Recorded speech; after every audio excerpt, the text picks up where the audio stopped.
Pessoal, boa noite. É um prazer tê-los novamente conosco. Sejam muito bem-vindos a mais esse evangelho dessa noite gostosa. Somos do grupo GEAFA, né? Já estamos conversando muito. E estamos aqui justamente para a gente poder divulgar um pouquinho da palavra de Cristo, de colocar um pouquinho desse momento tão complicado que estamos vivendo, as suas maravilhas. Usem a nossa página no Face ou aqui no YouTube, tá? Se vocês tiverem algumas necessidades, nos contatem, tá? Para que a gente possa ajudar, nós estamos aqui para isso. E se quiser algum tema que a gente possa também abrir discussão, vale muito a pena, tá? Então, toda segunda e quinta-feira, às 8h30, nós disponibilizamos aqui o vídeo do Evangelho, tá? Terças, quartas, sextas-feiras, na hora do almoço, após o almoço, nós temos um momento intimista com Jesus. E agora uma novidade também, né? Toda sexta-feira esse momento intimista com Jesus será baseado com as crianças, né? Trazendo o evangelho para que os pais possam até usar esse mecanismo para poder conversar com seus filhos e também ter esse momento com eles e Jesus em seus lares, tá? Porque o evangelho no lar é uma bênção e vale a pena, é um santo remédio. Então sejam todos bem-vindos e nós vamos iniciar então com a nossa prece de abertura, tão justa e necessária, né? Vamos lá então.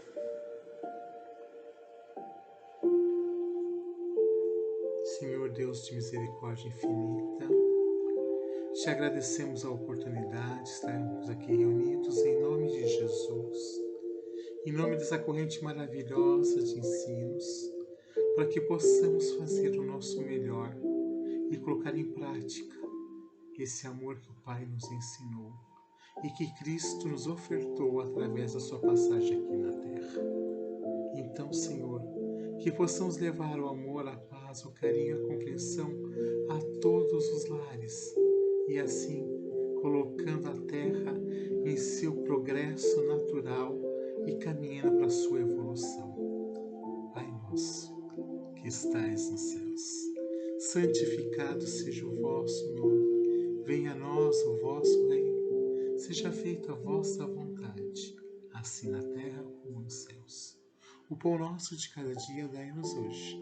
Perdoai as nossas ofensas, assim como nós perdoamos aqueles que nos têm ofendido. E quando em tentação estivermos, não nos deixais cair. Livra-nos sempre a gente dos males, para que possamos entender, abençoar e perdoar. Que assim seja, graças a Deus. Que tenhamos então uma noite maravilhosa, tá, queridos? Hoje nós vamos falar de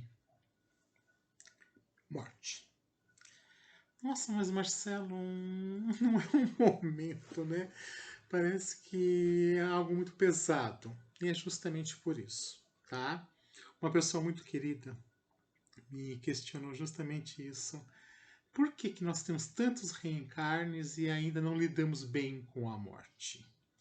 E aí, pensando nisso, em inspiração, aos domingos a gente tem alguns nossos encontros também, e foi feito esse questionamento para os mentores. Depois eu assisti o vídeo, né, com os mentores, e eu vi as respostas e isso me trouxe a inspiração.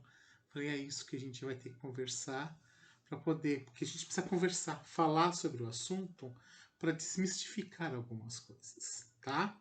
E eu vou usar hoje também alguns argumentos que tem neste livro aqui. Não é um livro espírita, tá? É um livro, ao contrário, de uma médica chamada Ana Cláudia Quintana Arantes.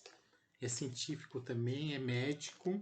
Essa médica, a doutora Ana Cláudia, é especialista em processos paliativos e ela trabalha muito com relacionamento a esse desprendimento no momento da morte. Tanto que chama A Morte é um Dia que Vale a Pena Viver.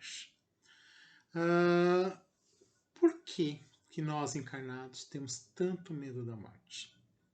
E a pergunta é, só nós encarnados que temos medo da morte? Tem certeza? Porque o outro lado também, muitos espíritos, quando fazem a passagem, muitos não têm a noção que desencarnaram, que morreram. né? Tanto que eles ficam tão apegados à matéria, ao materialismo existente na reencarnação dele, que ele não se dá conta que ele não está mais no mundo carnal.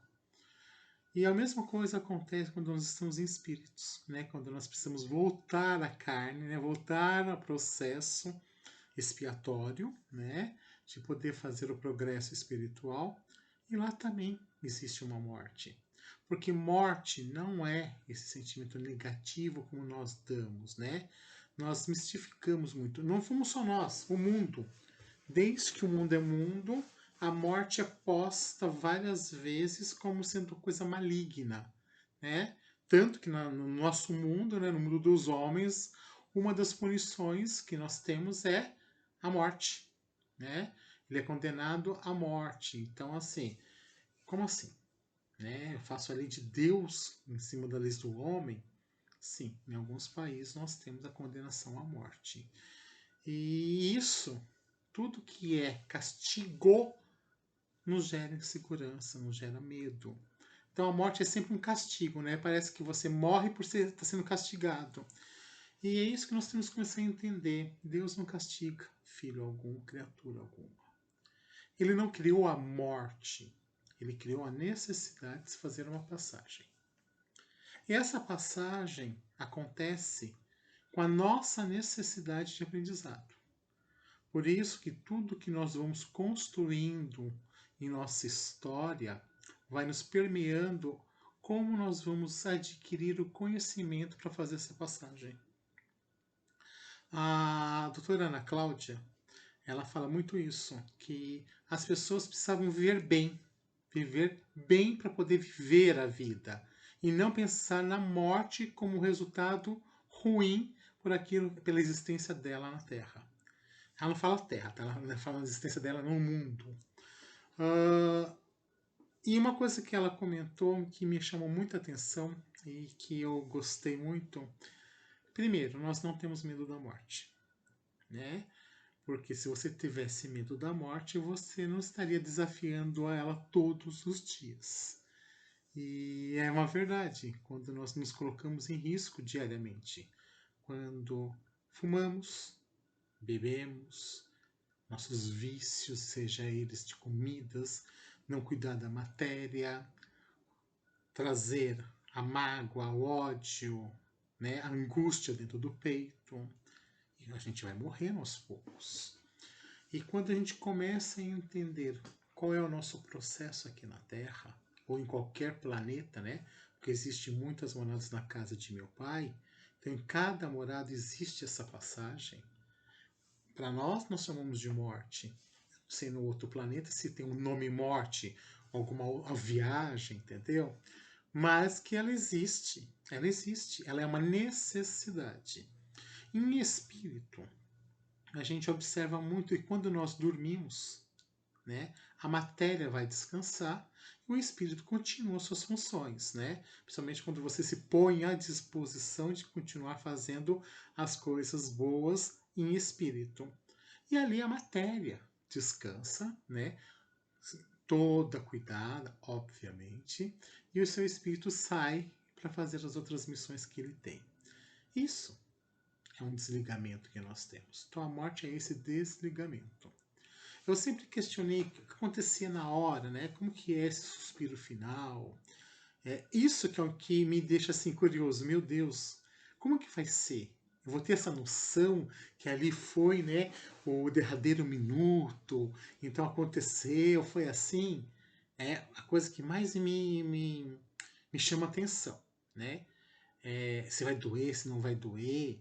E aí eu sempre, toda vez que a gente se depara com uma notícia né, da morte, a gente fica muito triste. E é isso que nós temos que começar a quebrar alguns paradigmas. Primeiro paradigma, nós podemos sofrer a morte. Nós devemos. Nós não podemos ocultar sentimentos e dilacerar o que nós sentimos. Nós temos que ter um entendimento e a compreensão do que significa. Uma coisa é você poder conversar, entender a necessidade da passagem, fazer o seu período de luto, porque é justo com você. Faz bem para a sua alma também poder ter aquele período, né, da libertação. Porque ninguém aqui quer perder ninguém. Por mais que a pessoa seja apegada, ela vai ter o sofrimento natural. Que bom, que bom, porque isso denota que ela está viva, que ela tem sentimentos. Então dizer, ai, que bom que ele partiu, ai, ele tem melhor lugar conosco. Não sei, eu tenho minhas dúvidas também, né? Eu sei que a vida espiritual é a verdadeira. Isso eu não tenho dúvidas. Essa verdade, ela existe. Mas nós também temos o entendimento daquilo que nós vamos lendo através da literatura espírita, do que tem as passagens. Nós sabemos que a vida continua. Né? A vida espiritual é a verdadeira vida que nós temos. Então, esse entendimento, graças a Deus, nós temos.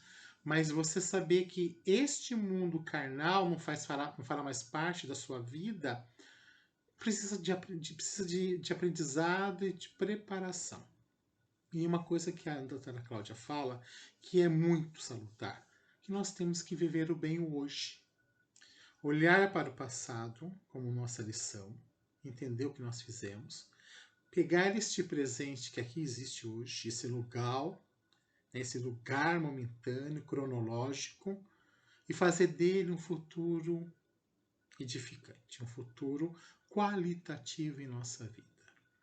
Então, quando eu me preparo, eu vou preparando essa passagem com algo salutar, com algo gostoso e prazeroso, não só para mim, mas para quem está ao meu redor também. Porque quando nós temos uma morte do acaso, né, que nós falamos, aquele acidente, aquelas coisas, nós somos pegos de surpresa e isso nos dói mais ainda. E quando nós temos aquela por passagem de uma doença, de alguma coisa, até nós respiramos com mais calma e falamos, a pessoa vai descansar, que bom. Nós também precisávamos descansar daquele momento, né? Daquela dedicação total pelo momento que estava sendo vivido. E em cima disso tudo, nós temos que começar a compreender o que vale a pena. A nossa vida, ela é nos dado vários obstáculos. E que bom que eles existam. Só que esses obstáculos, eles não podem ser alguma coisa que nos amedrontem. O medo é salutar e nos torna vivos. Por conta do medo, a gente não faz tanta besteira. Só que tem que ser um medo qualitativo. Tem que ser um medo palpável. Quando ele ultrapassa barreiras da sanidade, ele se torna prejudicial a nós. Porque aí nós nos tornamos covardes perante várias coisas e passamos a não viver. Morremos em vida, né? Vamos tendo uma vida, sem cor. Uma vida sem graça. Então nós temos que nos aventurar alguns caminhos. Então nós temos que entender que as aventuras são benéficas para o espírito quando cria a ele oportunidades de crescimento. Quando nós pegamos cada situação que nos vem ao nosso auxílio de crescimento e conseguimos depurar dali o positivismo da situação, seja uma doença, seja um problema psicológico, seja um problema emocional, seja um problema financeiro, né?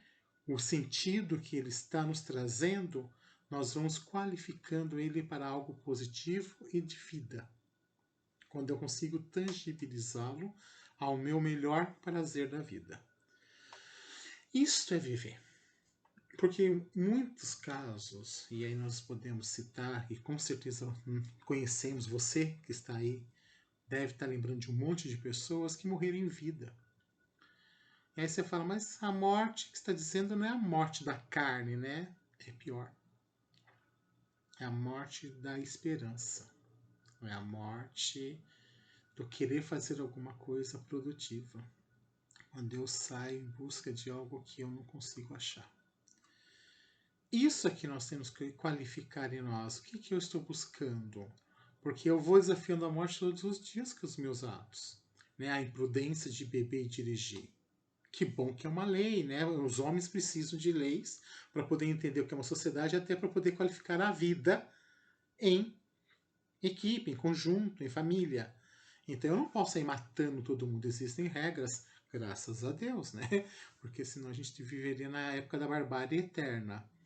Então nós temos que observar que a morte, ela é uma ruptura. Não há como não ser. Só que quando nós observamos que essa ruptura era um momento de aprendizado para um grupo de pessoas, porque não é só para quem desencarna, né?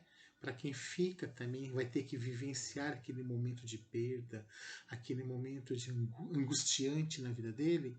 O que aquilo vai enobrecer o sentimento que o faça evoluir? Nós temos que analisar tudo o que passa ao nosso redor. Então, perder alguma coisa não é fácil. Nós temos que lidar com isso. Entender que é complicado você não ser tão materialista no sentido egoísta da palavra. Amar é uma coisa. Quem ama, liberta. Quem ama, não prende. Quem ama, não faz chantagem. Esse é o amor. Então, começar a entender, porque se eu falar que eu amo, mas eu quero outro como posse minha, isso não é amor, isso é doença. É a mesma coisa com a morte. Então, eu provocar a morte de alguém pela minha ignorância, pela minha possessividade, pelos meus ciúmes, porque, né, até que temos aí na literatura criminalística o crime passional, né, o mato por amor. Temos que tomar cuidado com isso. E quantas vezes nós matamos as pessoas com as nossas palavras, com os nossos preconceitos, com os nossos fake news, das nossas verdades que nós também não entendemos o que estamos fazendo em alguns momentos. Então nós temos que analisar todo esse sentido. Então a morte, ela é uma passagem para que nós possamos adentrar algum outro e dar continuidade a algum outro processo. Então nós temos isso no mundo animal, no mundo vegetal, no animal que somos nós, cada um com a sua vivência, né, com suas dores, mas se permitindo não mascarar nada. Eu preciso vivenciar esta perda, eu tenho que viver este momento de dor e crescer com ele. Isso é o grande objetivo, é a grande benéfice da passagem, daquilo que nós estamos aprendendo, daquilo que nós estamos fazendo de verdade na vida, né? E, ao mesmo tempo, como a doutora fala, eu coloco a minha vida em risco diariamente. Então, ou seja, eu não tenho medo da morte porque eu faço um monte de coisa que eu vou diminuindo o meu tempo de vida. Isso nós temos também na literatura, a gente observa quando André Luiz nos traz nos seus livros, nas suas narrativas, que nós temos, né? Nós somos imbuídos de um fluido vital que, quando reencarnamos, é posto para que a matéria tenha certa periodicidade de vida na carne.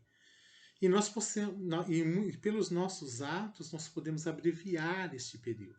Com os pensamentos negativos, com as doenças que nós vamos criando, que não tem nada expiatório, né? São crianças de angustiantes, depressivas, que nós vamos criando por alguns medos, por algumas como podia dizer, falta de amor próprio. E nós vamos matando, né? Até que a gente fica, quero matar o tempo. Quando a gente começa a entender que o tempo voa e que aí a gente chega no final e fala, meu Deus, nossa, passa muito rápido, né? Quantas vezes eu já me deparei com pessoas falando assim, nossa, já estou na metade da minha vida, como se ele soubesse quanto era o período da vida dele. Não é porque ele está com 80 anos que ele está na metade da vida. A gente não sabe quanto tempo nós temos de existência ou quanto tempo nós abreviamos a nossa existência. Às vezes eu fiz um pacto de viver 90 anos, mas pelas minhas tolices, né, de beber, de fazer coisas demais que atrapalhassem a minha matéria e colocassem ela em risco, eu abreviei este tempo, né?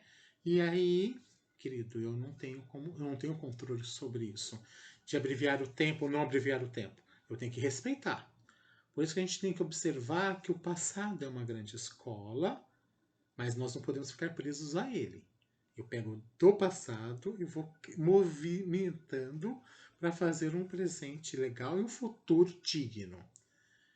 Quando eu começo a trabalhar o sentimento da morte, tanto é que o Richard Simonetti fez Quem Tem Medo da Morte, e até o Geafa nós fizemos um seminário muito legal, acho que 8 encontros, que nós fomos falando de vários fatores, justamente para poder conversar sobre este assunto e trazê-lo para o nosso dia a dia. Nós nos deparamos com ela a todos os momentos, né? Quando existe uma calamidade, quando você vê aí um desencarne coletivo, um avião lá. E agora, nós estamos vivendo isso na pandemia, quantos irmãos fizeram a passagem? E estava tudo certo, está tudo combinado, nós sabemos disso. Porém, quantas pessoas estão se pondo em risco, né? Basta olhar, existe todo aí um pedido de fique em casa, se cuide, se ame, vamos fazer isso. Pessoas precisam trabalhar com certeza e nós não tiramos esse mérito, isso é o cuidar. Mas nós também estamos vendo muita irresponsabilidade de vários órgãos, de várias pessoas, de saírem à rua sem o menor cuidado com o outro. Com ele já não tem mesmo, mas com o outro também. Né? É a mesma coisa que aquele cara que bebe e pega o carro. Não é só ele que está em risco, está em risco os outros que estão ali. Ok, vai ser necessário acontecer alguma coisa com os outros que estão ali, mas ele poderia evitar. Aí é que está a chave. Eu posso evitar. Esta é uma escolha. Quando eu consigo colocar o processo de análise. Então eu posso tomar o meu remédio, eu posso me cuidar. Fui deparado com uma doença, eu vou me amar, eu vou buscar a cura. E se eu tiver esse mérito, essa misericórdia divina, ela vai acontecer porque eu preciso deste processo. E se não acontecer, está tudo bem, porque ele me fez ser melhor e quem estava do meu lado também. Então, quando eu consigo observar tudo isso acontecendo, a morte fica muito mais tranquila. Então, simplesmente, quando a gente fala, fez, aconteceu. Vamos vivenciar, vamos aprender, vamos compreender e depois vamos ter a saudade positiva, a saudade de falar, você que está aí, tô orando, você está evoluindo, a gente está junto, um momento a gente vai se encontrar, nós sabemos que tudo é gostoso, é justo e necessário, que bom, é uma alegria. E não ter que chamá-lo para cuidar de mim, olhe por mim, me ajude, como nós sempre fazemos. Temos que tomar cuidado e nós não colocarmos esse irmãozinho que já está em outro plano em angústia, em situações angustiantes. Apesar que nós sabemos também que o Pai cuida de todos e Ele também, né? Ele também segura as pontas quando precisa. Então, queridos, o convite é esse. Não tenhamos medo, tá? A morte não é essa caveira, essa foice, essa coisa negra, essa barca do inferno, essa coisa negativa. Parar com isso. A morte é uma passagem. Para uns aos 20, para outros aos 60, para outros aos 90, conforme a sua necessidade. E trabalhar o sentimento de amor e viver bem hoje, né? Viver o melhor. Eu escutei uma vez uma palestra, o cara falava assim, quando a pessoa descobre que está no finalzinho, é dada a ele a notícia, ele fala, oh meu Deus, queria tanto mais um pedacinho de vida só para recuperar tudo aquilo que eu não fiz. Gente, para que esse sentimento? Então faça hoje. Cuide hoje de você, das pessoas que você ama, do perdão que está dentro de você. Isso que é o importante. Então viva intensamente as coisas. Seja feliz com aquilo que você tem, com aquilo que você é. E aí a sua passagem vai ser glorificante para você. Entendeu? Você vai ser uma pessoa feliz aonde quer que você esteja. É isso que eu desejo para todos nós. Vamos vibrar então agora o nosso planeta, a todos aqueles que nós precisamos, queridos. Francisco de Assis, tá? Então vou colocar aqui para a gente ouvi-lo, porque é algo maravilhoso, excelente. Tá? Vamos fechar nossos olhos, é um convite.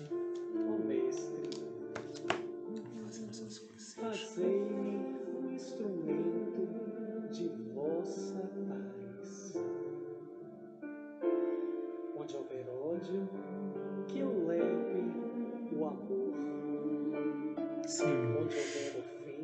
nos abençoe e possamos vibrar por este planeta, pelo nosso país, pela nossa cidade, Pai, pela nossa casa, trazendo luz, trazendo amor, trazendo fé. E cuida, Pai, daquele irmãozinho que está desesperado neste momento e que ele possa se sentir acalorado e que possamos levar a ele o amor e a paz, Senhor. Que eu leve alegria, Senhor. E como ensinou Francisco de Assis, Pai, que possamos fazer o nosso melhor hoje e sempre. Queridos, faça o seu melhor. Eleve o seu pensamento e fique na paz de Jesus. Que assim seja.